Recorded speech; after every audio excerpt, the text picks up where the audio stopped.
Kitchen சரவணாவில் Deepavali பரிசாக பவனுக்கு ரூபாய் 1200 தள்ளுபடி. சாணக்யா இன்டர்நேஷனல் அகாடமி உங்களுக்குள் இருக்கும் தலைவரை வெளிக்கொண்டு வரும் பியூர் பாலிடிக்ஸ் பயிற்சி பட்டறை. நேரடி மற்றும் இணைய வழி. கான்டாக்ட் 7388824242. பொருளையா இருக்கும். அந்த மாதிரி நேரத்தில் அரசு கபில் அதை தடை செய்திருக்காங்களா? தமிழ்நாடு முழுவதும் அது கடுமையான கண்டனத்துக்குரியது. ஊடகங்கள் ஜனநாயக ரீதியாக அவர்கள் பணிகளை செய்யும் பொழுது அதை தடை செய்வது போல, முட்டுக்கட்டை போடுவது போல இது மாதிரி அரசு கேபிள்ல அந்த தொலைக்காட்சி நிறுத்தப்பட்டிருந்தால் அது தவறான ஒரு முன்னுதாரணமாகிவிடும். அதை அரசாங்கம் உடனடியாக சரி செய்து மீண்டும் அரசு கேபிள்ல புதிய தலைமுறை தொலைக்காட்சி தமிழ்நாடு முழுவதும் தெரிய வழிவகை செய்ய வேண்டும். எடப்பாடி பழனிசாமி அவர்கள் என்ன கொள்கைகளை நோக்கி தமிழகத்தில் பரப்புரையும் பயணத்தையும் மேற்கொண்டார்? அது நீங்க அவர்கிட்ட தான் கேட்கணும். அவர் எனக்கு தெரிஞ்ச வரைக்கும் எல்லா இடத்துலயும் போய் சவுண்ட் விடுறாரு, காட்டு கூச்சல் இருறாரு. துரோகம் தமிழ்நாடு முழுவதும் சென்று பேயாட்டம் ஆடிட்டு இருக்கு, தலைவிரித்து ஆடுது. போதாக்குறைக்கு மற்ற கட்சி கொடிகளை தங்கள் கூட்டங்கள்ல அதை கூட சரியா செய்ய தெரியல. அதுல நான் பார்த்தேன் அன்னைக்கு நாமக்கல் மாவட்டத்தில் குமாரபாளையத்தில் நினைக்கிறேன், அந்த கூட்டத்தில் ஒரு ஏடிமிக்க டிஷர்ட் போட்டு தாவேகா கொடியை தூக்கி பிடிக்கிறாங்க. ரொம்ப அரசியல்ல ரொம்ப தரம் தாழ்ந்து பழனிசாமி கம்பெனி செயல்பட்டு கொண்டிருக்கிறது. காரணம், ஒரு கட்சி அது இப்பதான் அந்த நமது கரூர் துயர சம்பவம் நடந்து இப்பதான் 2வது வாரமே, இன்னைக்கு சனிக்கிழமை தான் முடியுது. இன்னொரு கட்சியோட கூட்டணியை பத்தி பேசுவது, இன்னொரு கட்சி கூட்டணிக்கு வர வேண்டும் என்று நினைப்பது அவர்களுடைய உரிமை. தேர்தல் இருக்கிற இடத்துல கூட்டணி வேணும்னு ஒரு கட்சி நினைக்குது. அதெல்லாம் தவறு இல்லை. ஆனா அவர்கள் இதே மாதிரி ஒரு கொடுமையான துயர சம்பவம் அங்கே நடந்திருக்கின்ற நேரத்தில் நாம் முன்பு சொன்ன மாதிரி வீடு பற்றி எரிகிறப்ப சுருட்டுக்கு நெருப்பு கேட்கிற மாதிரியும்,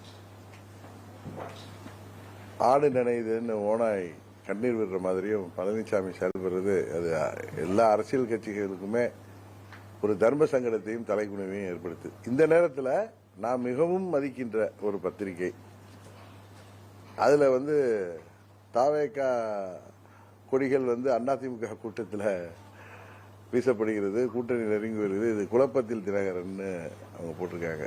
என்ன நடக்குது? இது சோசியல் மீடியால அந்த கொடியை ஒரு அதிமுக தொண்டர் கையில கொடுத்து 2 கொடி ஒரு கூட்டத்தில் பிடிச்சி வச்சிருக்காங்க. இன்னும் நான் பார்த்த தாவேகாவுடைய அந்த நாமக்கல் மாவட்டத்தில் அது வன்மையை கண்டிச்சு நம்ம நிர்வாகிகளோ தொண்டர்களோ யாரும் வேற கூட்டங்கள்ல, மாற்றுக் கட்சி கூட்டங்கள்ல போய் கொடியை தூக்கக்கூடாது, கொடியை ஆட்டக்கூடாது அப்படின்னு கூட போட்டிருக்காங்க. ஆனா அவங்க இல்ல, அது ஏடிஎம்கே டிஷர்ட் போட்டு ஒரு இன்னொரு கட்சி தொண்டர் போய் யாராவது கொடியை பிடிப்பாங்களா? அதை கூட சரியா தெரிய செய்யல பழனிசாமி கம்பெனிக்கு. அதாவது தாவேகா தாங்க கூட வரணும்னு அவங்க நினைக்கிறதோ, அவங்களுக்கு அழைப்பு விடுறதோ, அவங்கள்ட்ட போய் கேட்கிறதோ அவர்களுடைய உரிமை. ஆனா திரு விஜய் அவர்கள் என்ன மதுரை மாநாட்டில் கூட சொன்னார், எங்க தலைமையில தான் ஆட்சி அமையும், எங்க தலைமையை ஏற்று கூட்டணி வாங்கன்னு சொல்றாரு, மற்ற கட்சிகளுக்கு அனுப்பி விடுறாரு. அப்ப பழனிசாமி விஜய் அவர்களின் தலைமையை ஏற்று அந்த கூட்டணியில் செல்வதற்கு தயாராகிவிட்டார். அந்த அளவுக்கு எடப்பாடி பழனிசாமியுடைய கட்சி இடிஎம்கே பலவீனமாயிட்டு வருவதா காமிக்குது. ஒரு கட்சியை கூட்டணி பேசுவது, கூட்டணிக்கு அழைப்பு விடுவது என்பது வேற. அவங்க தொண்டர்கள், அவங்க கொடியை இவங்க அதிமுக தொண்டர்களை வச்சு எடப்பாடி பழனிசாமி தன் கட்சி தொண்டர்களை வைத்து அந்த கொடியை தூக்கி பிடித்து அது ஊடகங்கள்லாம் அது வெட்ட வெளிச்சமாக வந்தது. இந்த நேரத்தில் இன்னொரு தமிழ் பத்திரிகை, நம்ம மிகவும் மதிக்கின்ற ஒரு ரெப்யூட்டட் பத்திரிகையில தாவேகாவும் எடப்பாடி திமுகவும் கூட்டணி பார்த்து நெருங்குகிறார்கள். அதை பார்த்து தினகரன் குழப்பம். எங்க 2017 நாங்க பழனிசாமி துரோகத்தை எடுத்து கட்சி ஆரம்பிச்சப்ப தாவேகாங்கிற கட்சிலாம் இல்ல. எந்த ஒரு கட்சியும் இன்னொரு கட்சி தன்னோட கூட்டணிக்கு வரும் என்று தொடங்கப்படுவதில்லை, அரசியல் நடப்பதில்லை. அதை கூட அவர்கள் தெரிந்திருந்தும் அவர்கள் ஏதோ ஒரு காழ்ப்புணர்ச்சியோடு அப்படி அவர்கள் ஒரு செய்தி வெளியிடுறப்ப அது அவர்களுடைய ரெப்புடேஷனை தான் அது பாதிக்கும். தமிழகத்தில் கொள்கை இல்லாத இளைஞர் கூட்டம் ஒன்று உருவாகி இருக்கு அப்படின்னு சொல்லி முதலமைச்சர் உதயநிதி ஸ்டாலின் சொல்லியிருக்காரு. கொள்கை இல்லாத தமிழகத்தில் கொள்கை இல்லாத இளைஞர் கூட்டம் ஒன்று உருவாகி வருகிறது. இல்ல, நாமெல்லாம் இளைஞர்களாக இருந்த காலத்திலையும் சரி, இப்பயுமே இளைஞர்கள் அவர்கள் சில அரசியல் கட்சிகளை சார்ந்திருப்பார்கள், இன்னும் பலர் நடுநிலையாக இருப்பார்கள். ஆனால் கொள்கை இல்லாத கூட்டம் உருவாகி வருது என்று அவர் சொல்றது எனக்கு எதை சொல்றாரு என்னன்னு எனக்கு புரியல. கூட்டணி என்பது தேர்தல் நேரத்தில் வரப்போகும் வெற்றியை நிர்ணயிப்பது. பாஜகவும் அதிமுகவும் கூட்டணி அமைத்தால் என்ன தவறு எடப்பாடி பழனிசாமி கேட்டுறாரு. பழனிசாமி 2024 அவர் என்ன சொல்றாரு, பாஜகவுக்கு நான் நன்றியோட இருப்பேன் இப்ப சொல்றாரு. சமீப காலங்களாக நன்றி வேஷம் போடுறாரு. அவர்களே ஒத்துக்கிறாரு, எங்க ஆட்சியை காப்பாற்றி கொடுத்தது பாரதிய ஜனதா கட்சி, டெல்லி அரசாங்கம் தான்.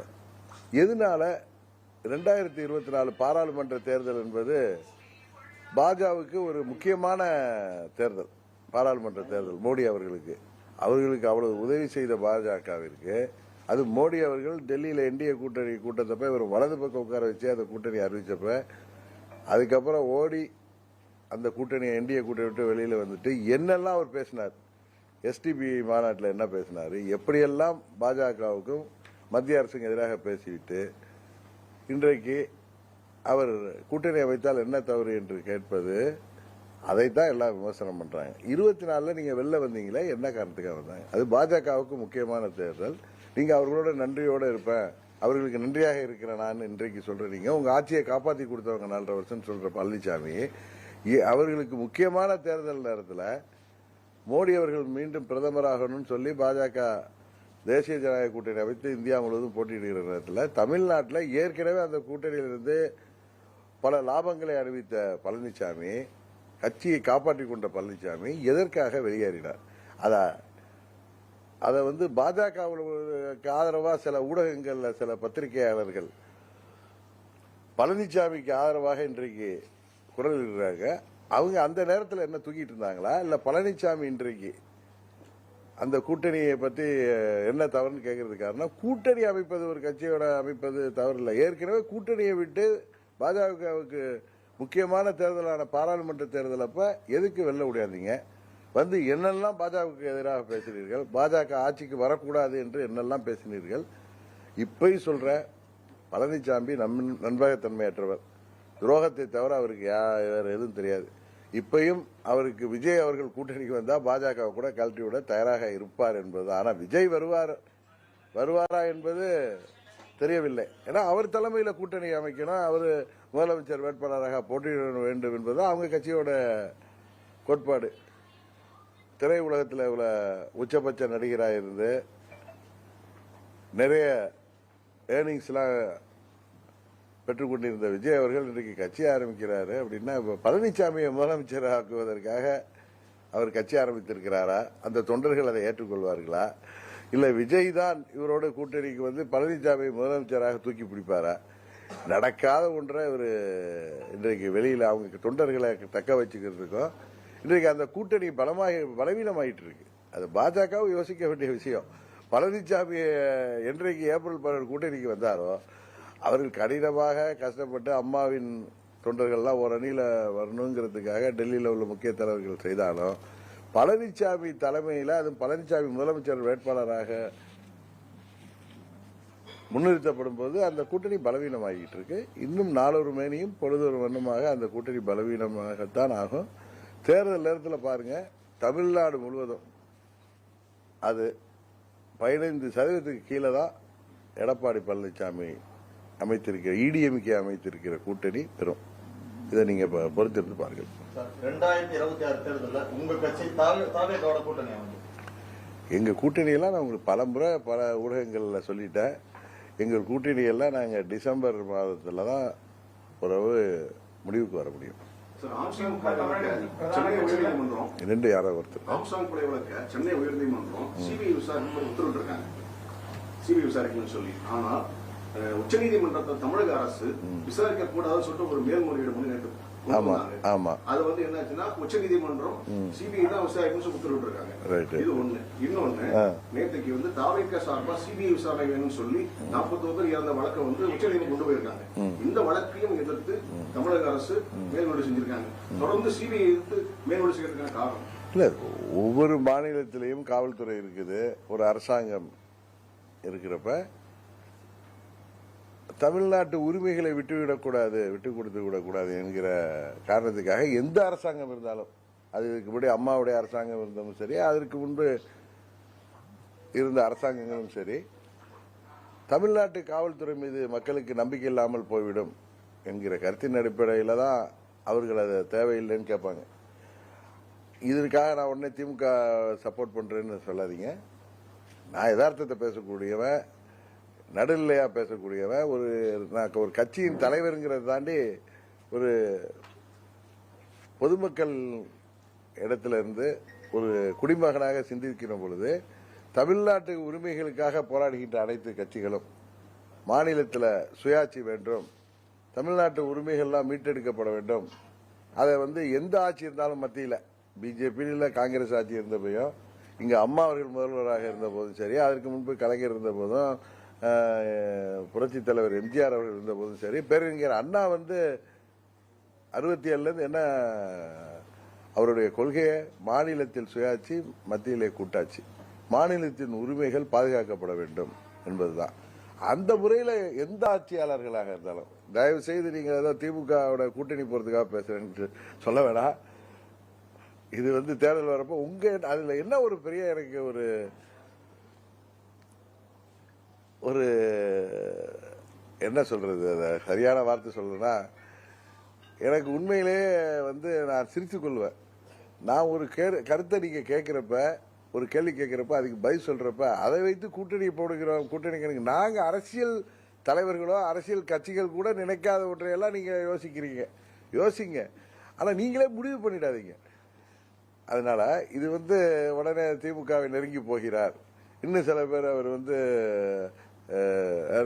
முன்னாள் அமைச்சர் செந்தில் பாலாஜி சதி திட்டம்லாம் தீட்டிருக்க வாய்ப்பு இல்லை. ஏன்னா அவரை எனக்கு பல ஆண்டுகளாக தெரியும். இன்றைக்கு எங்க கட்சியிலிருந்து வெளியேறிவிட்டதுனால அவர் மேல நான் குரோத எண்ணத்தோடையோ இல்ல காழ்ப்புணர்ச்சியோட பேசினா அது மனிதத்தன்மையாக இருக்காது. அவருக்கு அரசியல் ரீதியாக வெற்றி பெற வேண்டும் என்ற, தங்கள் கட்சி வெற்றி பெற வேண்டும், தான் வெற்றி பெற வேண்டும் என்ற மும்முரமாக செயல்பட்டு கொண்டிருப்பார். ஆனா அதுக்காக இது மாதிரி கொடூர புத்தியெல்லாம் அவருக்கு இருக்காதுன்னு நான் சொன்னேன்னா, உடனே ஒரு ஊடகத்தை சேர்ந்த எனக்கு தெரிந்த நண்பர் பல விளக்குகளை பாவம் சிக்கிட்டப்ப நாங்கெல்லாம் அவர் கண்டனம் தெரிவித்தோம். அவர் மேல தவறு இருந்தப்ப கூட. ஏன்னா ஒரு பத்திரிகையாளராக அவர் கைது செய்யப்படுது. அவர் நேற்று இதில் பார்த்த அவருடைய இதில் இவருக்கு வந்து இவர் அமமுக கட்சி நடத்துவதற்கே செந்தில் பாலாஜி உதவி வருகிறார்ல, என்னெல்லாம் கற்பனை, இவங்க யார்கிட்ட என்னென்ன உதவிகள் பெறாங்கன்னு எங்களுக்கு எல்லாம் தெரியும். ஆனா அவர்களுடைய ரெப்புடேஷனே இன்றைக்கு கேள்விக்குறியா இருக்கிறப்ப என்னெல்லாம் பேசுறாங்க, சிரிப்பா இருக்கு. அதாவது ஊடகம் இன்றைக்கு சோசியல் மீடியா பெருகிவிட்டதுனால எதை வேண்டுமானாலும் யாரு மேல வேண்டுமானாலும் சேற்றை வாரி அரைக்கலான்னு பேசுறவங்க, தயவு செய்து ஒன்று புரிஞ்சுங்க, எல்லாத்தையும் மக்கள் பார்த்துட்டு இருக்காங்க. உறுதியாக சொல்ற, எந்த ஒரு அரசாங்கமாக இருந்தாலும், மாநில அரசாங்கம், அது தமிழ்நாடு இல்ல, கேரளாவா எடுத்துங்க, ஆந்திராவா எடுத்துங்க, பிஜேபி ஆளுகின்ற மாநிலமா இருந்தா கூட மாநிலத்தின் உரிமையை அவங்க காவல்துறை மேல மக்கள் மத்தியில மதிப்பில்லாம போயிடும் அப்படிங்கிறது தான் காரணமா. அதனாலதான் அது வேணாம்னு கேட்பாங்க. இதுக்கு போய் நீங்க உள்ளர்த்தெல்லாம் பாத்தீங்கன்னா அது நீதிமன்றங்கள் தீர்மானிக்க வேண்டிய விஷயங்களை நம்ம அரசியலாக பார்க்க கூடாதுன்னு நினைக்கிறேன். அதிமுக ஒரு பிரதான கட்சி தமிழகத்தில். ஆனா இப்ப தற்பொழுது சில நாட்களாகவே நீங்க சொல்ற மாதிரி சமூக வலைதளங்கள் மட்டுமில்லாமல் பல்வேறு கட்சியில் இருக்கிறவங்களும் அமித்ஷா அதிமுகன்னு சொல்றாங்க. அதை நீங்க எப்படி பாக்குறீங்க?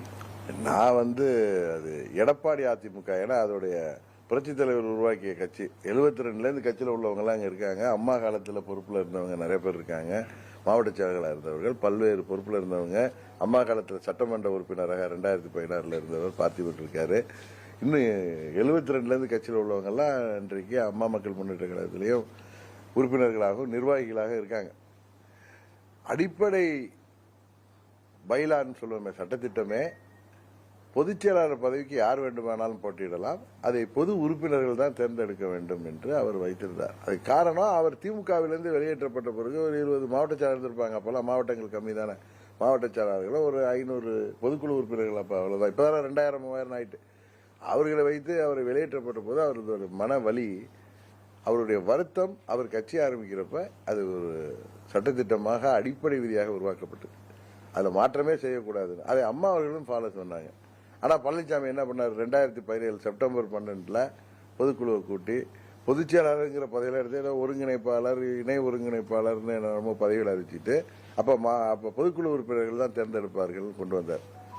திரும்பவும் தன்னைத்தானே முடிசூட்டிக் கொள்கிற புரட்சி தமிழரா அவர் தன்னை அடையாளம் காட்டி கொண்ட பொழுது பொதுச் செயலாளர் பதவியும், அதுக்கு பொதுச் செயலாளர் பதவிக்கு ஏற்கனவே 5 ஆண்டுகளாவது தலைமை கழக நிர்வாகியாக இருக்கணும்,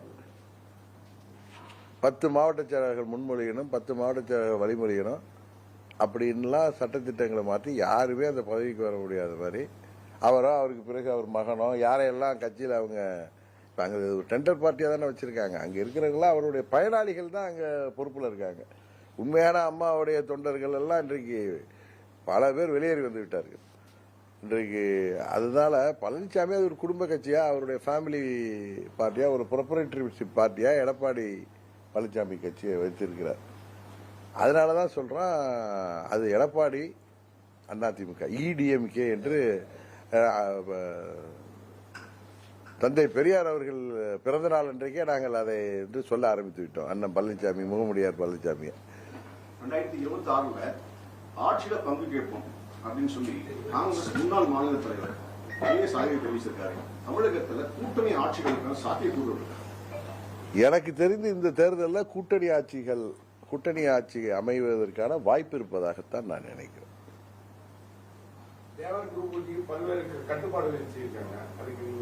இல்ல, எப்பயுமே அங்க ஒரு சட்டம் ஒழுங்கு பிரச்சனை வந்துடக்கூடாதுங்கிறதுக்கு கடந்த பல ஆண்டுகளாகவே உங்களுக்கு தெரியும். அங்க சிவகங்கை மாவட்டத்தில் அவர் இமானுவேல் சேகரனார் பிறந்த நாள் செப்டம்பர் 11 ராமநாதபுரம் மாவட்டத்தில் அக்டோபர் 31 வரை 144 இருக்கும். அது காரணம் சட்ட ஒழுங்கு பிரச்சனை வந்துடக்கூடாது, தேவையில்லாத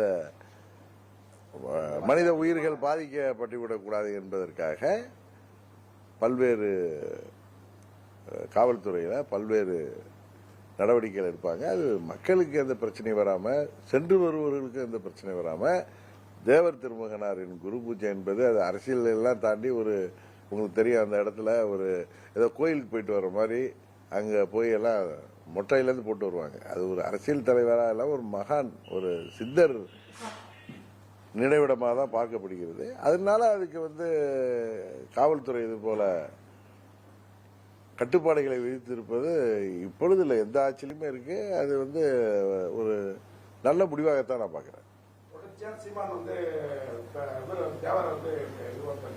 என்ன பண்ணிட்டு இருக்காரு பசுமன் தேவரை பத்தியா? இல்ல அப்படியெல்லாம் அவரு நான் பேசியதாக எனக்கு தெரியல.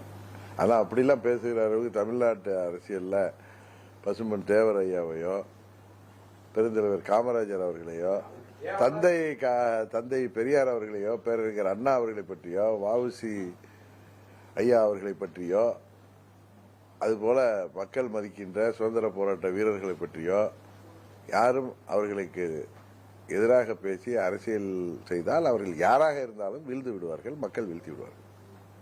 டாஸ்மாக் மூலமாக 22,000 கோடி ரூபாயை தமிழக அரசு ஊழல் செஞ்சிருக்கு சொல்ற ஒரு குற்றச்சாட்டை எடப்பாடி பழனிசாமி மேலதான் எவ்வளவுதான் குற்றச்சாட்டு இருக்கு. குற்றச்சாட்டு நீதிமன்றம் போக வேண்டியதானே அண்ணன் பழனிசாமி வீதியா போயிட்டு காட்டு கூச்சல் போட்டுட்டு இருக்காரு. எதிர்கட்சி தலைவர் தானே அவரு, போய் ஊரா போய் நின்றுட்டு காட்டு கூச்சல் போட்டுட்டு இருக்காரு. நீதிமன்றம் போக வேண்டியதானே, வழக்கு தொடுக்க வேண்டியதானே.